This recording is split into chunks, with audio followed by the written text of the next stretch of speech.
네. 어, 오늘 아침에 그냥 한 가지 그냥 에피소드인데요. 제가 나와야 하는 시간에 한 15분 정도 늦게 나왔습니다. 그냥 지각을 했다는 뜻이죠. 아무리 찾아도 키가 없는 거예요. 차 키가. 순간 멘붕이 와가지고 어떻게 해야 되나 막 어떻게 해야 되나 그러다가 그냥 마음을 다 내려놨어요. 마음을 다 내려놓고 제 아내는 이미 다 출발을 제 아이들도 출발하고 저 혼자 덩그러니 집에 남아서 잠깐 계단에 앉아서 기도를 했습니다. 하나님 어떻게 하시려고? 네, 그러면서 다시 천천히 2층 제 방부터 시작해서 모든 곳을 다 뒤졌죠. 맨 마지막에 키를 찾았습니다. 그러면서 그 찾는 그 15분의 시간 동안 제 마음에 정말 그런 마음이 들더라고요. 하나님이 왜 이 일을 오늘 아침에 허락하셨을까? 물론 내 실수지만 다시 그 시간에 15분이라는 시간을 통해서 내가 예배 드릴 마음의 준비가 되어 있나라는 생각들을 해보게 됐던 것 같아요. 그러면서 뭔가 제 마음 안에 불안하고 조급하고 다급한 어떤 그런 마음이 정말 주님께 온전히 맡기고 평안해지고 그런 시간으로 잠시였지만 그렇게 바뀌어지는 그런 은혜들을 경험했습니다. 때로는 정말 내 실수 같고 잘못된 것 같고 그래서 불평하고 싶은 그 순간에도 곰곰이 주님 안에서 그것들을 생각하다 보면 또 기도하다 보면 그 일조차도 아주 작은 일이지만 그 일조차도 하나님이 나에게 주시는 뭔가 주시는 메시지가 분명히 있구나. 참 그것 안에서 또 감사를 발견하는 그런 시간이 되더라고요. 여러분들은 오늘 아침에 나오실 때 어떠한 마음과 어떤 상황에서 나오셨는지 모르겠지만 오늘 이 시간만큼 모든 근심과 이 세상의 소리들 그리고 내가 해야 하는 많은 부담감에서 다 주님 앞에 내려놓고 주님 안에서 온전히 그 안식을 누리는 시간이 되시기를 예수님의 이름으로 축복합니다. 아멘. 아멘. 우리 잠깐 말씀과 또 오늘 또 헌금을 위해서 또 예물을 위해서 잠깐 기도하고 말씀 같이 나누도록 하죠. 하나님 아버지 오늘 또 주님 앞에 나아갑니다. 주님의 성령께서 또 번잡한 내 마음에 또 여러 가지로 또 실패하고 실수하고 넘어진 나의 이 마음 가운데 또 교만해져 있는 내 마음 가운데 주님 찾아오시고 성령님께서 나의 관점이 아니라 하나님의 관점으로 하나님의 그 지혜로 내 마음을 완전히 뒤집어 싸시는 그 은혜를 경험하기를 원합니다. 그래서 오직 성령께서만이 가르쳐 주시고 깨닫게 해주시는 그 은혜를 오늘 누릴 수 있도록 우리 모든 형제 자매들을 축복하여 주십시오. 더불어 오늘도 주님 앞에 정말 귀한 예물과 또 헌금으로 나아가는 지체들이 있습니다. 늘 우리의 삶은 녹록지 않지만 주님 그럼에도 불구하고 주님이 주신 것이기에 감사하면서 또 주님이 주실 것들을 또 기대하면서 하나님의 것을 다시 돌려드리는 귀한 믿음의 형제 자매들을 축복해 주시고 또 이 재정을 통해서 주님의 교회가 세워져 가고 사역이 더 풍성해지고 또 필요한 자들에게 이 재정이 또 공급되어질 수 있는 은혜를 허락하여 주시옵소서. 주님 감사드립니다. 오늘도 우리를 또 넉넉하게 먹이실 주님을 기대합니다. 예수님의 이름으로 기도드렸습니다. 아멘. 오늘 여러분들과 함께 나눌 말씀은요. 요한계시록 1장 9절에서 20절까지의 말씀입니다. 한 구절씩 저와 여러분들이 함께 말씀을 나누도록 하죠. 9절의 말씀을 제가 먼저 읽습니다. 예수님의 형제이며 예수 안에서 환난과 나라와 인내를 함께 나누는 사람인 나 요한은 하나님의 말씀과 예수의 증언 때문에 밤모섬에 있었습니다. 나는 주의 날에 성령께 사로잡혀 있었는데 내 뒤에서 울리는 나팔 소리 같은 큰 음성이 들었습니다. 말씀하시기를 내가 본 것을 책에 기록해 그것을 7 교회 곧 에베소, 서머나, 버가모, 두아디라, 사대, 빌라델비아, 라오디게아 교회로 보내라고 하셨습니다. 나는 내게 말씀하신 음성을 알아보려고 몸을 돌렸습니다. 내가 몸을 돌렸을 때 7 금촛대가 보였고 그 촛대들 사이에 인자 같은 분이 끌리는 옷을 입고 가슴에 금띠를 띠고 계셨습니다. 그리고 그분의 머리와 머리칼은 흰 양털과 눈처럼 희고 그분의 눈은 타오르는 불과 같고 그분의 발들은 용광로에서 재련된 청동 같고 그분의 음성은 많은 물소리와 같았습니다. 그는 그분의 오른손에 7 별을 들고 계셨으며 그분의 입에서는 좌우에 날선검이 나왔고 그분의 얼굴은 해가 힘있게 비추는 것 같았습니다. 내가 그분을 볼 때 나는 죽은 사람처럼 그분의 발 앞에 엎드려졌습니다. 그러자 그분이 자기의 오른손을 내게 얹고 말씀하셨습니다. 두려워하지 마라. 나는 처음이요 마지막이다. 나는 살아있는 자다. 나는 죽었습니다. 보라, 나는 영원토록 살아있는 자니 나는 죽음과 음부의 열쇠들을 가지고 있다. 그러므로 너는 내가 본 것들과 지금 있는 일들과 이 일 후에 일어날 일들을 기록하여라. 내가 본 내 오른손의 7 별과 7 금촛대의 비밀은 이것이니 7 별은 7 교회의 사자들이요 7 촛대는 7 교회다. 아멘. 네. 오늘은 여러분들과 함께 예수님이 드러내시는, 보여주시는 예수님의 영광에 대한 이야기들을 함께 나누어 보려고 합니다. 여러분, 목사로서 설교를 하면서 늘 고민하는 것들이 있습니다. 여러 가지 것들인데 그 중에 또 한 가지가 뭐냐면 설교자가 받는 유혹 혹은 뭐 압박감 같은 것들이 있어요. 제가 3남매로 이렇게 3남매 중에서 이제 막내로 자라면서 제 성격이 늘 이렇게 중재자의 그런 역할들을 해야 했어서 그런 성격을 제가 가지게 된 것 같아요. 형하고 누나가 이미 반항도 많이 하고 뭐 이렇게 사고도 치고 뭐 이렇게 하면은 막내인 저는 그걸 보다가 결과가 어떻게 되나, 분위기가 어떻게 바뀌나 뭐 이런 것들을 다 이렇게 보고 있기 때문에 나는 저렇게 저렇게 하면 안 되겠구나. 뭐 내가 말썽 부리면 안 되겠구나. 나라도 그렇게 하면 안 되겠구나. 뭐 그런 생각들을 늘 좀 이렇게 누가 가르쳐 준 게 아닌데 그런 생각들을 했던 것 같아요. 그래서 저는 늘 이렇게 갈등 없는 인간관계를 늘 추구하는 사람이었고 어느 정도 지금도 그런 마음들이 제 안에 남아 있는 것 같아요. 갈등이 없으려면 여러분 어떻게 하면 되나요? 양쪽 끝으로 가지 않으면 돼요. 그죠? 중간에 있으면 됩니다. 이러한 성향이 제가 사역을 하면서도 그대로 드러나더라고요. 가급적이면 사람들과 혹은 뭐 여러 가지 것에서 갈등을 만들고 싶지 않아서 갈등을 피할 수만 있다면 내가 조금 더 손해보고 내가 조금 더 움직이고 내가 조금 더 섬기는, 그렇게 해서라도 갈등을 피할 수 있다면 그렇게 하는 결정, 그게 훨씬 저한테 마음이 편했던 거죠. 그런 모습을 보고 많은 주변의 사람들이 저한테 그런 이야기를 하면 저 안 목사 성품이 참 좋다, 성격이 좋다. 사실 근데 이게 어디서 비롯됐는지를 아시면 그 칭찬이 사실은 좀 맞지 않다라는 생각들을 해보게 되는 거죠. 여러분, 그래서 저를 제대로 보셔야 됩니다. 그런데 여러분, 요즘 시대에는요, 저 같은 목사만 이러한 갈등, 이런 압박감을 받는 건 아닌 것 같아요.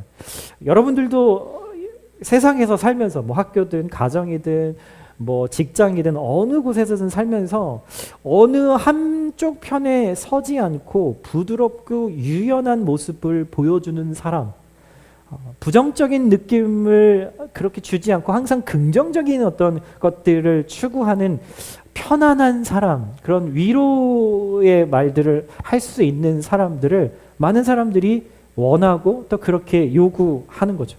목사도 마찬가지입니다. 그런 편안한 설교, 위로가 되는 설교만 주로 하는, 축복의 이야기들을 주로 하는 목사가 되기를 많은 사람들이 원하고 많은 교회들이 실제로 그렇게 하고 있죠. 근데 사람들이 듣기 싫어하는 소리, 그리고 잘못된 것을 잘못됐다고 커렉팅할 수 있는 그런 소리들은 이제 교회에서조차도, 세상에서는 당연하고요, 교회에서조차도 점점 더 하기 어려워지는 시대라는 거죠. 그래서 우리는 참 늘 항상 한쪽 편에 서라는 이야기, 그런 무언의 압력들을 많이 받습니다. 예, 이 미국에 살면서도 항상 그렇잖아요. 트럼프입니까? 바이든입니까? 뭐 이런 되게 대표적인 것들, 뭐 이런 주장들에 대해서 어디에 서 있냐라는 것에 대해서 압박을 받을 때가 있는 거죠. 근데 하나님도 어떻게 보면 마찬가지라고 여러분들도 생각하실지 모르겠어요. 하나님의 가장 기본적이고 가장 중요한 하나님의 성품 두 가지가 있는데, 그것은 바로 하나님은 사랑이시다라는 것과 또 하나는 하나님은 거룩한 분이시다라는 거예요.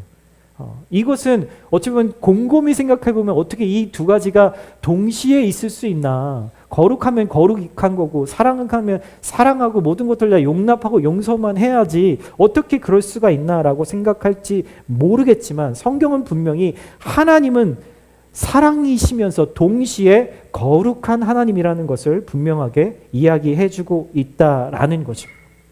하나님은 사랑이시기 때문에 하나님은 심판하십니다. 하나님은 사랑이시기 때문에 이 세상 가운데서도 정의를 세우기를 원하시고 거룩을 세우시기를 원하는 거죠. 제가 지난번에 한 번은 어떤 그 젊은 청년과 이야기하다가 되게 충격받은 이야기가 있어요. 그러니까 막 이렇게 이야기를 하는데, 야, 사랑은 거룩한 것 아니냐. 그러니까 예를 들어서 설명을 하는 거죠. 너가 A라는 자매랑 이렇게 서로 교제를 하는데 이 자매가 너랑 이렇게 교제를 하는 동안에는 정말 둘만 서로 바라보고 둘만 사랑을 해야지, 만약에 그 자매가 다른 형제에게도 마음을 동시에 주고 있다면 그게 사랑이냐 그랬더니, 그게 왜 뭐가 어때서요 목사님? 그렇게 이야기를 하는 걸 보며 제가 좀 약간의 충격을 좀 받았습니다. 그럴 수 있다라고 생각하는 시대가 바로 지금의 시대예요. 사랑이 그렇게 되어질 수 있다라고 생각하는 거죠. 근데 중요한 거는요, 사랑의 하나님만 좋다라고 우리는 참 많이들 생각하죠. 그래서 그러한 이야기를 듣고 싶습니다. 위로하시는 하나님, 용서하시는 하나님, 자비를 베푸시는 하나님. 하지만 성경은 동시에 하나님이 어떤 분이냐고 이야기하시냐면 정의를 세우시고 심판을 하시는 거룩한 하나님이시다라는 것을 동일하게 강조하고 이야기해주고 있다라는 거예요. 여러분, 이것을 먼저 전제하고 오늘 말씀을 같이 나누고 싶어요. 여러분, 앞으로 이제 한 몇 주 정도, 한두 주 정도 신약의 이제 마지막 성경인 요한계시록을 이제 함께 묵상하려고 합니다. 여러분, 이 요한계시록에는요, 우리가 별로 반기지 않는 내용들이 좀 많이 등장해요. 요한계시록을 처음부터 끝까지 제대로 한번 읽어보신 분, 읽어보지 않은 분이 훨씬 더 많으실 것 같아요. 왜냐하면요, 거기는 정말 이해하기 조금 어려운 내용들도 많은 것 같고 되게 극단적이다라고 생각하는 그런 내용들이 참 많이 나오죠. 어떤 내용들인가요? 정말 요한계시록을 이렇게 그림으로 그린 많은 화가들이 있는데, 거기에 이제 여러 가지 것들이 이제 이미지들이 나오죠. 천국이 나오고 지옥이 나오고 또 사탄이 나오고 마귀가 나오고 또 귀신이 나오고 천사가 나오고 머리가 7개 달리고 뿔이 10개가 달린 용이 나오고 이 둘 사이에, 천사와 이 용 사이에 전쟁이 일어나고, 많은 사람 처음 이 말씀을 이렇게 읽는 분들은 이게 무슨 판타지 영화인가라고 생각할 정도의 그런 내용들이 등장합니다. 여러분, 성경은 이런 두 세력, 천사와 그 용, 혹은 하나님의 편에 서 있는 군대와 마귀의 편에 서 있는 이 두 세력들을 보여주면서 우리에게 너희들 이 편도 아니고 저 편도 아닌 그 중간 어디쯤 애매한 곳에 서 있으라라고 그렇게 이야기하고 있지 않는다라는 거예요. 마치 예수님이 우리에게 이런 얘기 하셨잖아요. 너희가 하나님을 섬기면서 동시에 돈도 주인으로 섬기는 그런 크리스천은 존재할 수 없다. 애초에 있을 수가 없다라고 말씀하신 것과 마찬가지예요. 하나님 우리에게 은혜를 베푸시고 따뜻하고 자비로운 분이시지만 동시에 우리의 죄에 대해서, 정의에 대해서는 결코 타협하지 않으시는, 그래서 분명히 커렉팅하시고 심판하시는 하나님이시라는 것을 우리가 동시에 잊으면 안 되는 거죠. 여러분, 그럼에도 불구하고 이 요한계시록이 왜 우리에게 꼭 필요한 성경인가, 성경의 말씀인가는요, 우리의 이 세상의 끝과 우리 인생의 끝이 과연 어떻게 결말이 날 것인가에 대해서 알려주고 있기 때문이에요. 여러분, 저희 아이들이 막 어떤 영화를 같이 아이들하고 보다 보면 아이들이 먼저 물어봅니다. 아빠, 이 영화는 해피엔딩이야, 아니야? 먼저 물어보고 이렇게 보려고 합니다. 이유는 그래야 마음에 긴장을 해도 계속 반전이 일어나고 반전이 또 일어나고 막 그렇게 해도 그래도 결국은 해피엔딩으로 끝날 거야 라고 생각하면은 마음 편하게 볼 수 있는데, 이 끝이 어떻게 될지 모르면 되게 마음 졸이면서 보게 되는 거죠. 여러분, 우리가 크리스찬으로서 믿음을 가지고 신앙생활을 하는데 하나님이 이 믿음의 결국의 끝이 과연 해피엔딩인지 승리로 끝날 것인지 아닐 것인지에 대해서 요한계시록에 분명하게 그 결말을 우리에게 먼저 알려주고 계신다라는 것. 끝을 알고 있다면 우리가 지금 걸어가고 있는 오늘 하루하루의 삶과 방향이 흔들리지 않을 수 있기 때문에, 그래서 요한계시록의 이 말씀을 통해서 우리에게 이야기를 해주고 계신 것이죠.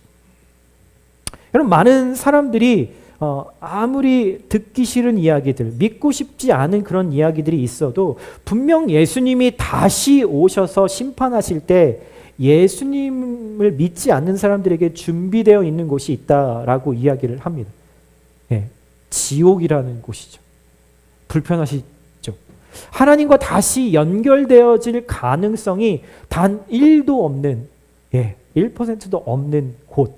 그래서 소망이 없는 곳이고, 그곳을 성경에서는 불의 이미지로 지옥이라는 것을 끝없는 고통이라고 보여주고 있는 이유가 하나님과 디스커넥트 되어 있어서 어떠한 은혜도 어떠한 소망도 없는 곳이기 때문에 그곳을 그렇게 묘사하고 있는 것이죠. 그러면 원치 않고 듣기 싫은 이야기일 수 있을지 모르겠지만 그것은 사실입니다. 하나님이 성경에서 이야기하고 있기 때문이죠. 하지만 점점 더 많은 교회들은 이런 이야기들을 별로 하려고 하지 않습니다.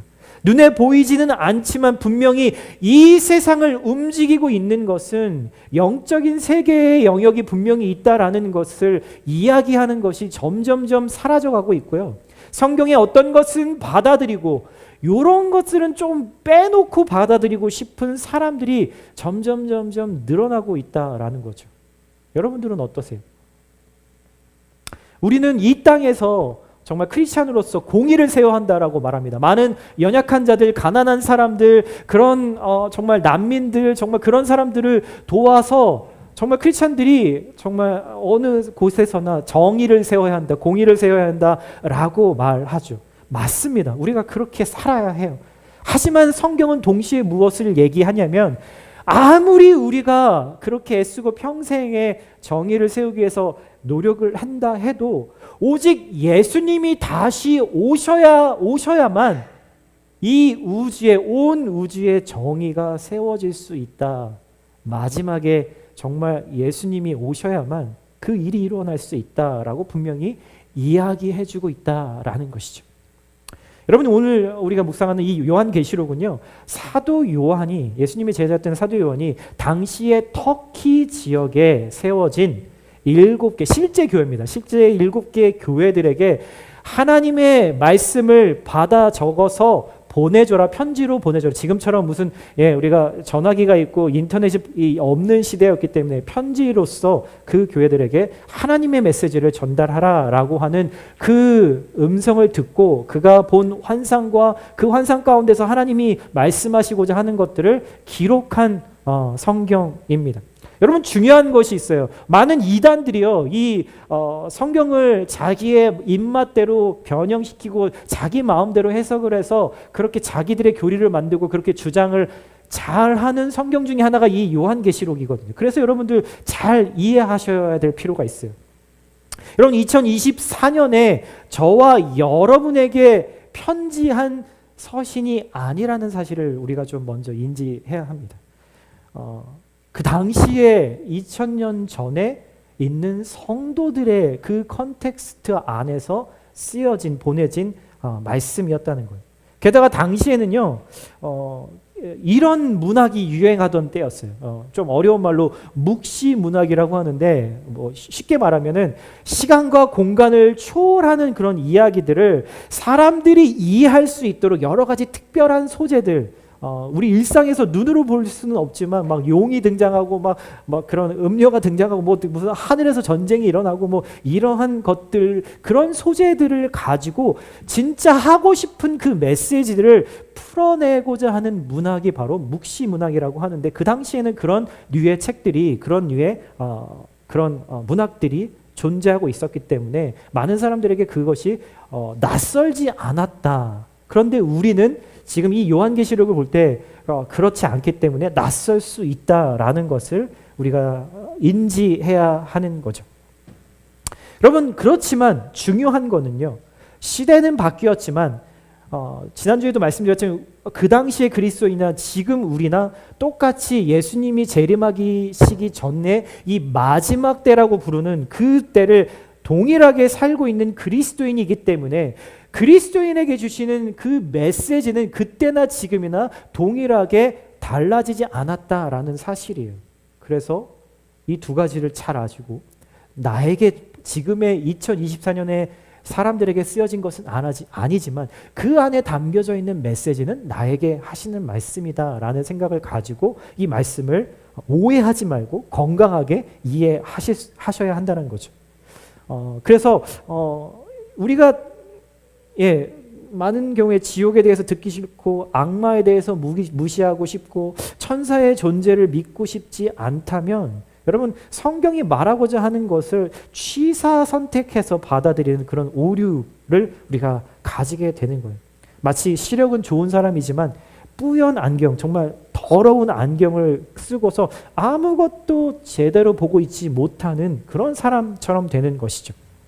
그렇게 되면 우리가 하나님 앞에 바르게 예배하고 싶을 때에도 죄와 싸우고 싶을 때에도 마음이 정결해지기를 다시 바랄 때에도 우리가 정작 싸워야 하는 대상이 누구인지도 모르고 그냥 허공에다가 주먹을 휘두르다가 지쳐버리고 마는 그런 상황이 될 수 있다는 거. 예수님을 믿는다면 나를 불편하게 만들기 때문에 믿고 싶지 않은 것까지도 성경에 하나님이 말씀하셨기 때문에 우리가 그것을 받아들이고 믿어야 하는 것이죠. 오늘 본문의 9절과 10절에 이렇게 이야기합니다. 함께 잠깐 읽어볼까요? 시작.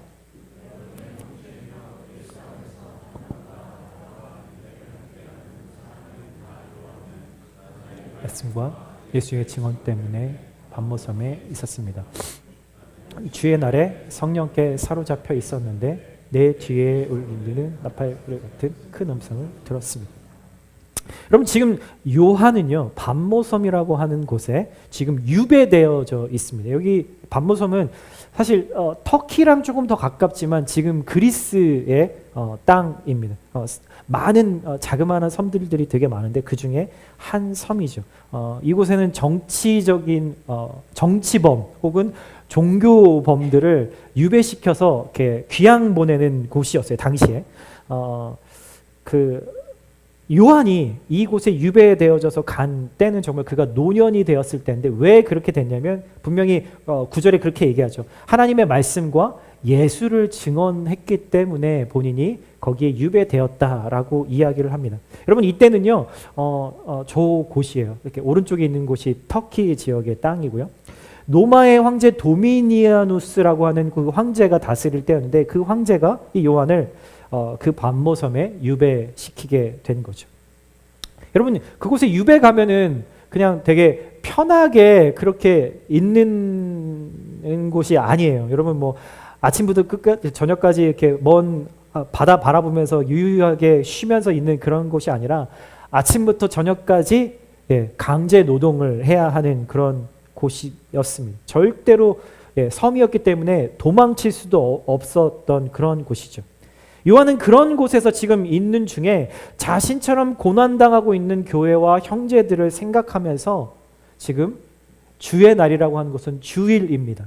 오늘과 같은 주일이죠. 주일날 예배하면서 눈물로 기도하고 있었다라고 이야기를 하는 거예요. 저는 예전에 이제 제가 크리스천이 된 지 얼마 되지 않았을 때 가끔씩 이제 교회나 어느 곳에서 기도하러 이제 가면 주변에 이제 정말 누군가를 위해서 막 안타깝게 눈물을 흘리면서 기도하는 사람들을 가끔씩 봤어요. 그런 사람들을 보면서 제 마음속에 처음에 들었던 생각은 왜 가족도 아니면서 저렇게까지 할까라고 생각하면서 의아해했던 때가 있었습니다. 그런데 나중에 시간이 지나고 나서 제가 그런 모습으로 기도하고 있는 것들을 이렇게 깨닫게 됐을 때 그때 이해가 되더라고요. 사랑하면 눈물이 많아지는구나. 사랑하면 부끄러움이 없어지는구나. 남자지만 막 기도하다가 막 눈물 흘리고 콧물 흘리고 막 되게 꺼이꺼이 막 통곡을 하고 그렇게 막 기도를 이렇게 하나님 앞에 하는 모습을 보면서 저 사람 좀 창피하지 않을까라는 생각도 해봤는데 사랑하니까 그렇게 창피한 게 문제가 되지 않더라고요. 왜 그랬을까요? 나 말고 정말 지키고 싶은 사람이 사랑하면 생기기 때문인 거죠. 우리의 부모님들이, 우리의 사역자들이, 우리의 형제 자매들이 여러분 나를 그리고 우리 모두를 위해서 눈물로 기도한다는 거, 여러분 그거는 결코 사랑이 없으면 할 수 없는 일이에요. 여러분 요한의 기도가 지금 바로 그 사랑의 기도였어요. 여러분 요한의 기도가 옆에서 만약에 우리가 그 옆에 가서 요한의 기도를 들었다면 어떤 기도였을까요? 한마디 이런 기도였을까요? 주님, 저는 어떻게 돼도 아무래도 상관없으니 나와 지금 똑같이 고난받고 있고 힘들어하고 있는 우리 형제 자매들을 좀 지켜주십시오. 이게 바로 요한의 기도였고 그의 눈물의 이유였어요.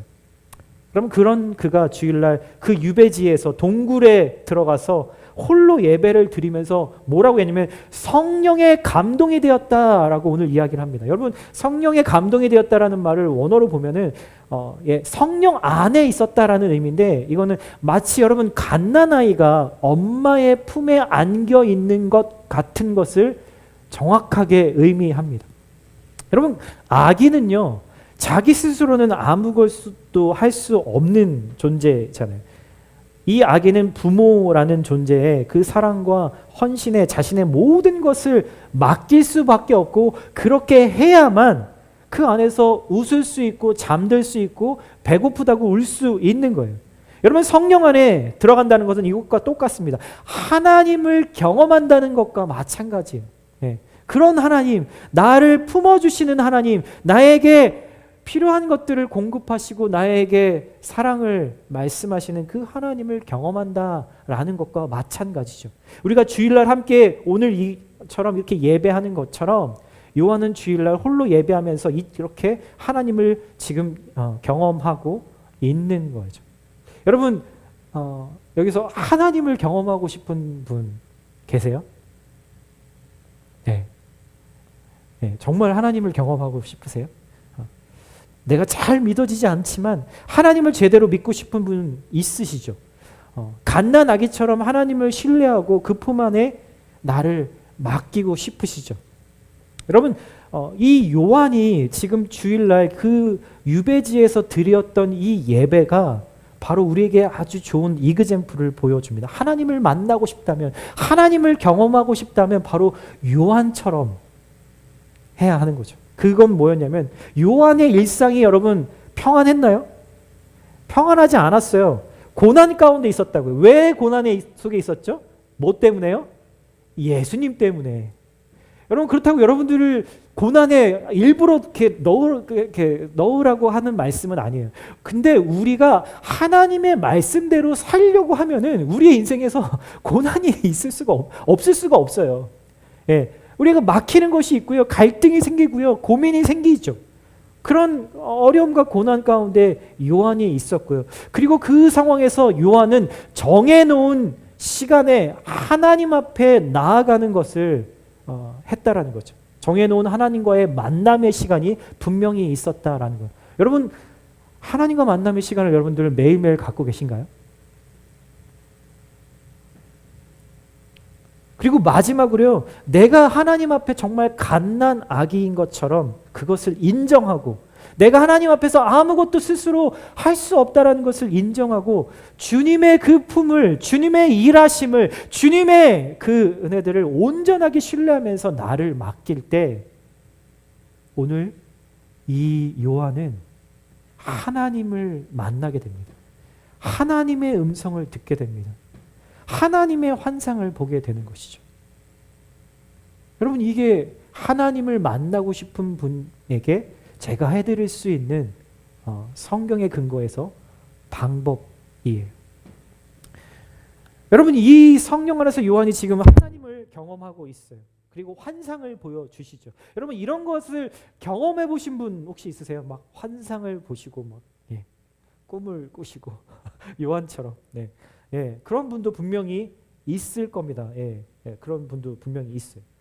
그런데 이런 경험을 한 사람들이 아니라면 여러분, 우리로서는 이게 참 믿어지기가 힘들고 이런 상황을 이해하고 깨닫는 것도 참 쉽지 않을 수 있어요. 그런데요, 여러분, 우리가 놓치지 말아야 되는 건 신앙생활을 하면서 하나님을 경험하게 하는 이런 신비한 체험들은 우리에게 필요합니다. 여러분, 어떤 사람들에게는 여러분들이 직접 경험한 게 아닐 수도 있지만 어떤 사람은요, 하나님께 기도하면서 병이 낫는, 병이 사라지는 기적 같은 그런 체험을 하시는 분들도 있고요. 또 어떤 사람에겐 오늘 아침 드렸던 기도의 작은 응답이 내가 경험되어질 수도 있죠. 여러분, 중요한 건 그게 크고 내 생각엔 놀랍고 이거는 작고 내 생각엔 너무 평범할 것 같지만 그것이 중요한 것이 아니라 진짜 중요한 것은 신앙의 체험이라는 것은 경험해 본 사람의 믿음을 더 단단하게 해준다라는 거예요.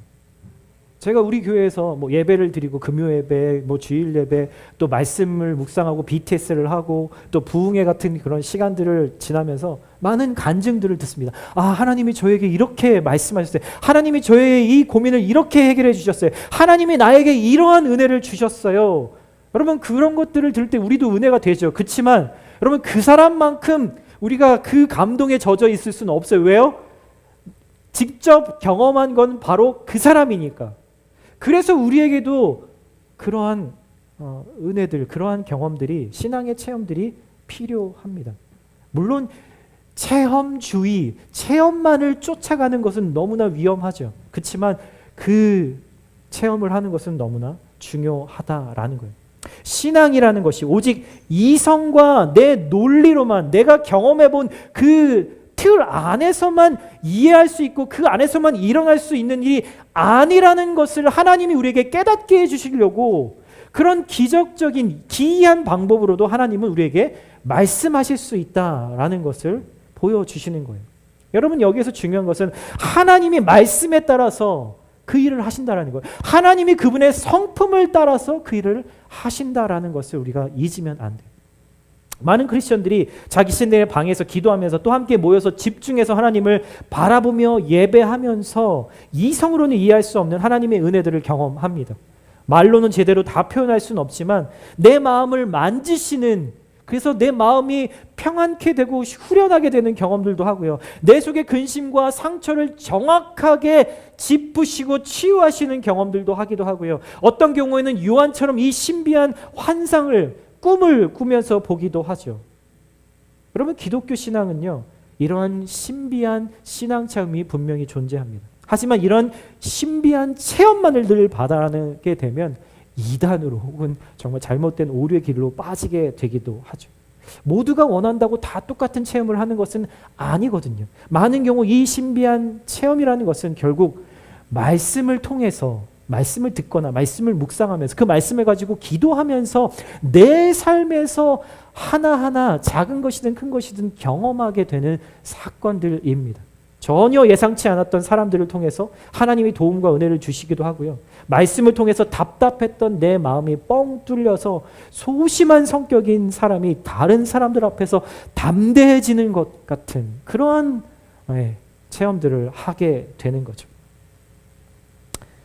제가 이런 이야기들은 간증으로 잘 많이 안 하지만 오늘은 요한계시록의 이야기들을 하면서 물론 들어보신 분들도 분명히 있겠지만 저도 참 영적인 그런 신비한 체험들을 많이 해 보았습니다. 그리고 지금도 그러한 작고 큰 그런 신비들을 체험하고 경험하고 있죠. 그 중에 하나가 여러분들과 함께 나누고 싶은 거는 제 결혼과 관련된 거였어요. 여러 번 이야기를 했던 부분이라 제가 제 아내와 7년 연애했잖아요, 그렇죠? 늘 결혼하고 싶었습니다, 빨리. 그런데 군대를 제대하고 재정적으로 독립을 해야 되는데 그렇게 되기까지 6년이라는 시간이 걸렸던 것 같아요.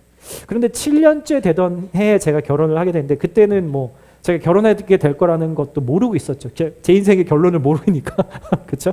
제가 모르고 있었는데 그 해에 저희 가정에 되게 어려운 일들이 생겼어요. 누나도 아프고 아버지도 되게 많이 편찮으시면서 오늘 온 가족이 그 해에 정말 큰 충격에 빠져 있었는데 그래서 매일매일 하루하루 믿음으로 살아간다는 게 정말 너무너무 힘든 때였어요. 저희 가족 중에서 예수님을 믿는 사람은 저밖에 없었고 제 신앙을 나눌 수 있는 가족도 없었고 그거를 제가 권면해 줄 수 있는 사람도 없었죠. 그래서 매일매일 기도하면서 매일 가서 기도하면서 했던 거는 그냥 우는 거였어요. 그 눈물 가운데 그 울음 가운데 제 기도가 다 담겨 있었던 거죠. 그래서 정말 그 7년이 되던 때 이제 조금만 있으면 결혼할 수 있겠다. 이제 졸업하고 이제 직장을 잡으면 곧 무조건 빨리 결혼을 해야겠다 이런 생각을 하고 있었는데 예상치 않았던 사건들로 인해서 정말 큰 낙심을 하고 있었어요. 너무 낙심이 돼서 기도를 하고 있는데 10월 달이었습니다. 2003년 10월 정확히 며칠이었는지 제가 기억이 안 나는데 적어놨어야 되는데 어느 날 저녁 밤 9시 정도에 제가 정해놓은 시간에 늘 기도하던 시간이었거든요. 9시가 돼서 제 아내와 함께 그 집 근처에 있는 작은 교회의 예배실에 가서 각자 이제 떨어져서 십자가에만 이렇게 불빛이 희미하게 있었고 불이 다 꺼져 있는 교회인데 예배실에 가서 각자 떨어져서 정해진 시간만큼 기도하고 이제 집으로 돌아가는 그런 루틴이었어요. 병간호하느라도 너무 힘들고 졸업 논문도 이제 써야 되고 이제 시간이 얼마 없는데 상황은 안 도와주고 막 그런 것들이 너무 힘들어서 막 기도하다가 한참을 울다가 하나님이 저를 위로하시는 그 마음을 제가 경험하고 눈물을 그치고 또 하나님 앞에 정말 그렇게 감사하다고 그렇게 고백을 하던 차였죠. 근데 그때 그 순간에 제 안에서 한 음성이 들리는 거예요. 항상 그런 건 아닙니다. 저 올해 네가 분명히 결혼하게 될 거다라는 그런 마음을 저에게 주시는 거예요. 그래서 제가 그 말을 딱 듣고 마음이 들었을 때 믿어졌을까요, 여러분? 제 상황은 전혀 결혼할 수 있는 상황이 아니었거든요. 작년보다도 더 어려운 그런 상황이었는데 그러니까 믿어지지 않죠. 내가 얼마나 그런 걸 바랬으면 내 마음에 이런 생각이 들까라고 생각을 했던 때 그랬죠. 그래서 그냥 내 바람이겠거니라고 생각을 했어요. 근데 눈을 감고 계속 기도를 하고 있는데 갑자기 두 명 숫자가 보이는 거예요. 저 이상한 사람 아니에요, 여러분? 항상 이렇게 하나님이 일하시는 건 아니지만 하나님이 그렇게도 일하실 수 있다는 것을 여러분들에게 같이 나누고 싶은 것뿐이죠. 12, 13이라는 숫자가 제 눈에 딱 보인 거예요. 근데 눈을 감고 있었잖아요. 그러니까 제 시력으로 본 숫자는 아니었죠.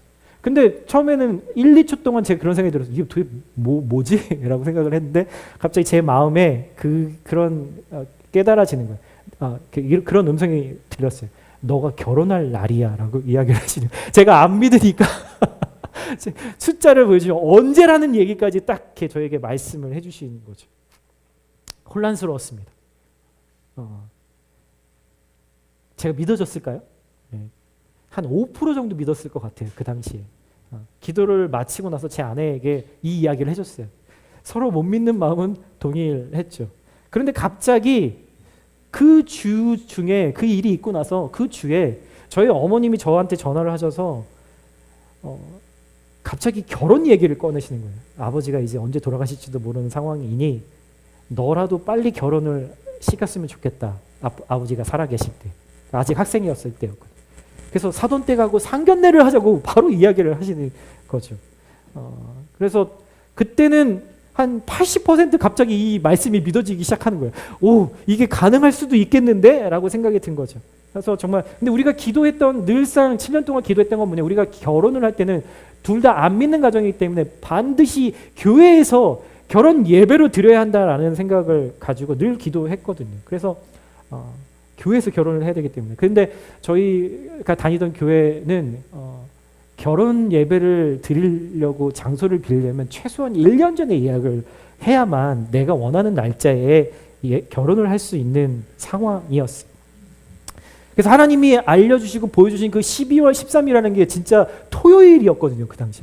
네, 거짓말 아닙니다. 토요일이었는데 제가 전화를 해서 예약을 하려고 했더니 이미 다 찼고 그리고 모든 두 개의 결혼 예배 슬롯이 있는데 그 두 개의 슬롯에 다 이미 찼고 웨이팅 리스트만 4명씩 다 붙어 있다라고 얘기를 해주셔서 안 될 겁니다라고 간사님이 그렇게 얘기를 하시더라고요. 그래도 그냥 끊기는 뭐해서 그래도 그러면 저희는 5번째로 웨이팅 리스트에 올려주십시오라고 이렇게 했죠. 그리고 나서 전화를 끊으면서 이건 불가능하다. 다시 저의 믿음은 5%도 안 되게 떨어져 버리고 말았죠. 그때가 10월 중순이었으니까 제가 12월 13일에 결혼해 지금 2달도 채 안 남은 시점이었잖아요. 그게 어떻게 가능하겠어요.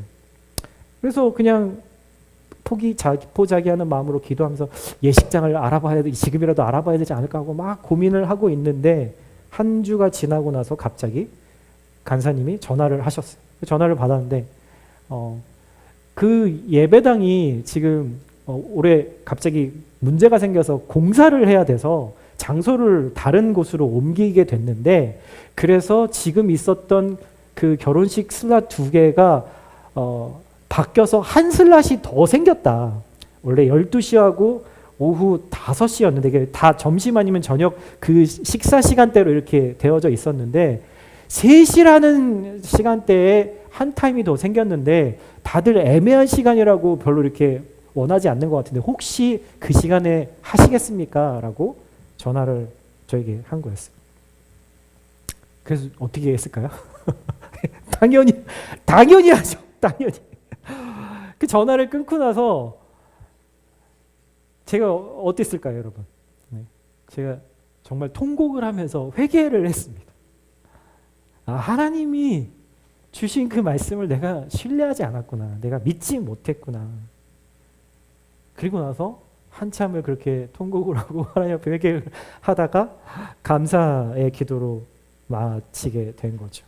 그래서 진짜 저희는 12월 13일 오후 3시에 대부분 믿지 않는 하객들을 앞에서 우리 청년부 담당 목사님이 복음에 대한 이야기를 결혼의 말씀으로 선포해 주시면서 그렇게 결혼을 드리게 됐습니다.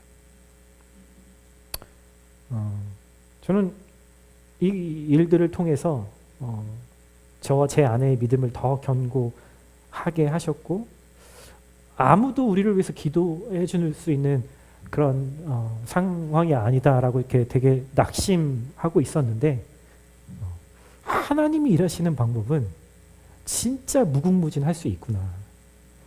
때로는 이해되지 않는 방법으로도 일하실 수 있는 하나님이시구나라는 것을 제가 경험하게 된 거예요. 저도 요한처럼 가족들 사이에서 저의 신앙을 지키기 위한 어려움이 분명히 있었고요. 그리고 매일 정해진 시간에 하나님을 만나는 시간이 분명히 저에게 있었고요.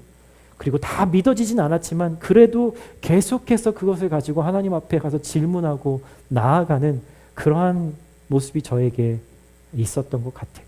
그게 바로 하나님을 경험하게 되었던 이유일 것 같습니다. 바로 요한이 그날 환상을 통해서 본 그 예수님의 모습, 바로 이러한 삶을 요한이 살았기 때문이라고 말씀드릴 수 있는 것 같아요. 여러분 오늘 본문에 이렇게 이야기합니다. 요한이 예수님을 먼저 봐요. 그 환상 가운데 7 금초대가 있는데 이 금초대는 교회를 얘기하고요. 7 교회. 결국은 7이라는 건 성경에서 완전수기 때문에 모든 교회를 다 의미하는 거예요. 숫자적으로는 7이지만 그리고 7 별을 가지고 계셨다라고 하는데 그거는 각 교회를 섬기고 있는 천사들에 대한 이야기고요. 그 사이를 예수님이 흰옷을 입고 정말 두 눈은 불과 같고 정말 다 의미하는 것들이죠. 하나님의 권능과 힘 그리고 하나님의 거룩하심, 하나님의 공의로우심, 하나님의 자비로우심 그리고 하나님의 음성이 정말 폭포가 떨어지는 것 같은 물소리와 같았다라고도 이야기하고 그분의 입에서는 좌우에 날이 정말 날이 선 검과 같은 것들이 나오는 것 같고 그분의 얼굴은 해가 힘있게 비추는 것 같이 얼굴을 쳐다볼 수 없을 정도로 밝게 빛이 빛나고 있었다라고 이야기를 하죠. 여러분 왜 하나님이 굳이 요한을 통해서 이런 신앙의 신비스러운 모습, 신비스러운 체험을 하게 하실까요? 여러분 하나님이 자기를 드러내시려고 그냥 자기가 남아있는 그 능력을 보여주시려고 그렇게 하신 게 아니라 분명히 이유와 목적이 있는 거죠. 그 목적은 바로 이것입니다. 우리가 이 말씀을 듣고 이 요한의 이 경험을 간접 체험하고 있는 우리에게 무엇이냐면 너도 십자가를 지고 이 환난 가운데서 하나님의 말씀을 지키고 크리스찬으로서 이 세상 가운데에서 예수님을 쫓아가야 하기 때문에 지금 이러한 신앙 체험을 하게 하고 계신다라는 거죠. 예수님 때문에 불편하게 살아야 합니다. 우리는 예수님을 믿는 것 때문에 때로는 포기해야 될 것들이 생깁니다. 예수님의 말씀을 전하라는 것 때문에 우리가 내려놓아야 될 것들이 있습니다. 요한도 고민하지 않았을까요? 그리고 그 당시에 크리스천들도 똑같지 않았을까요? 그냥 요한이 그냥 편지를 써서 야 너희들 교회는 이게 문제고 그래서 이렇게 해야 되고 이렇게 하고 저렇게 해야 된다라고 얘기를 해서 그냥 편지를 썼다면 사람들이 그 편지를 보고 그랬네요. 맞네요. 요한의 말이 맞네요. 제3에 주어진 십자가를 제가 담대히 가지고 걸어가겠습니다. 이렇게 헌신했을까요? 여러분 그렇게 하지 못했을 것 같아요. 여러분 어떻게 두려움 없이 어떻게 갈등 없이 내 몸이 원하는 삶을 거부하고 예수님이 원하시는 길을 갈 수 있느냐 말이죠. 여러분 그러려면요. 내 욕망과 내 꿈을 기꺼이 내려놓을 만큼의 은혜가 나를 덮지 않으면 불가능한 거예요. 이 은혜는 주님의 영광을 목격하는 그 경험을 할 때 가능해집니다. 예수님이 과연 어떤 분이신지를 그냥 지식으로 하는 것이 아니라 그분을 경험함으로 인해서 알 때 가능한 것이죠.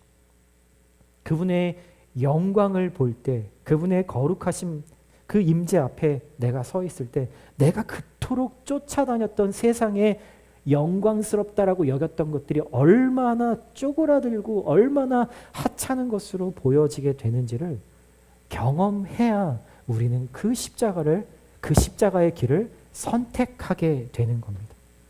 여러분 이것이 예수님이 내 삶으로 그것을 증거하도록 이끌어 주시는 거죠. 여러분 예수님이 3명의 제자 베드로, 야고보, 요한을 데리고 높은 산에 올라가시잖아요. 복음서에 보면 그런 이 산에 올라갑니다. 그래서 그것을 변화산이라고 부르기도 하죠. 실제로는 이름은 그렇지 않지만 왜 거기서 어떻게 변하죠? 예수님이 막 흰 얼굴이 해같이 빛나고 옷은 빛같이 흰 옷을 입으시고 그런 모습으로 변형되어지셔서 보여주시잖아요. 제자들에게 예수님이 어떤 분이신지 보여주시잖아요. 오늘 바로 지금 요한이 보고 있는 이 환상의 티저 영상을 이미 예수님이 이 제자들에게 미리 보여주신 거예요. 예고편으로 보여주신 거예요. 왜 보여주셨을까요?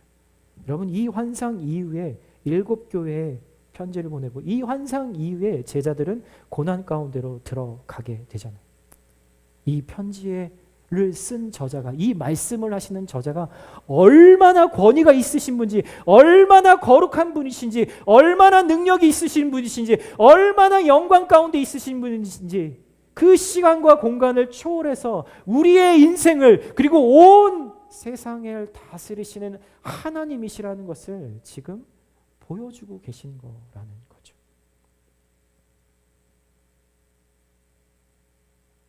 사랑하는 형제자매 여러분, 그래서 예수님은 늘 언제나 우리가 주님을 경험하게 될 때 제일 먼저 하시는 것은 내 문제가 어떤지, 내 마음의 상태가 어떤지 그것이 아니라 예수님이 어떠한 분이신지를 먼저 우리에게 보여주신다라는 거예요. 여러분 매일 성경을 읽고요, 큐티를 하고 묵상을 하고 기도를 하면요, 여러분 내 문제, 내 삶, 내 상처를 묵상하는 것이 아니라 그 말씀 속에서 하나님이 어떤 분이신지, 예수님이 어떤 분이신지, 지금 나의 안에 계신 성령님이 어떤 분이신지를 깨닫고 기억할 때 내 문제가 해결되고 내 두려움이 해결되는 거죠. 예수님이 얼마나 은혜로우신지, 예수님이 얼마나 오래 참으시는지, 예수님이 얼마나 죄를 미워하시는지, 예수님이 얼마나 권능과 힘과 능력을 갖고 계신지, 예수님이 얼마나 나를 사랑하시는지, 예수님이 얼마나 잃어버린 영혼들이 돌아오기를 원하시는지, 그걸 있는 그대로 보고 있을 때 나의 문제, 나의 고민, 나의 상처, 나의 계획, 내가 세워놓은, 내 고집으로 세워놓은 내 인생이 무너지고 하나님의 은혜로, 하나님의 영광으로, 하나님의 다스리심으로 덮여지게 되는 겁니다. 오늘 예수님은 요한의 환상을 통해서 바로 그것을 말씀하고 싶으신 거예요. 여러분, 저는 여러분들이 이 영광을, 예수님의 이 영광을 매일매일 그 말씀 안에서, 그리고 성령 안에서 누리실 수 있게 되기를, 그리고 그 끝을 알고 오늘을 알고, 그래서 믿음을 가지고 그 십자가의 길을 하루하루 걸어가실 수 있는 여러분의 되시기를 예수님의 이름으로 축복합니다. 아멘. 아멘. 우리